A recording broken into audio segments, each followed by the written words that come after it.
Please remember one, you only lose when you give up. Remember this.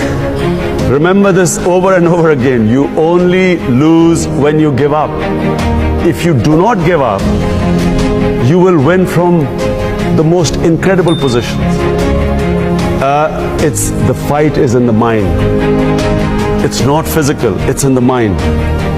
As long as the mind refuses to accept defeat, each setback will give you an opportunity to analyze yourself. Where did I go wrong? It's an opportunity. Remember, crisis is an opportunity to evaluate yourself. Where did I go wrong?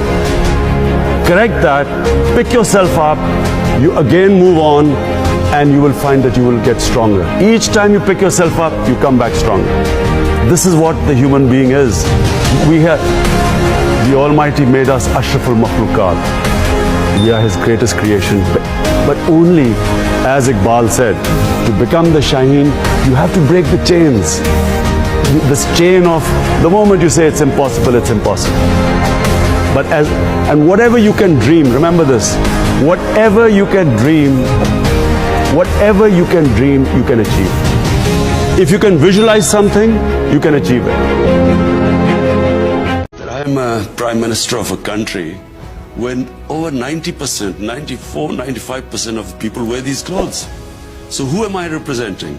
Am I representing these vast 90% of the people or a tiny sort of westernized elite?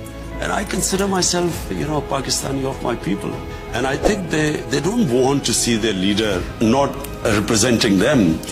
We have this colonial hang-up, unfortunately, in ex-colonial countries, where the elite always wanted to look like the colonialists, so they used to ape them. It's what my people wear. Although I'm very comfortable with Western clothes too, but since the Prime Minister represents his people, that's why I wear my Pakistani clothes.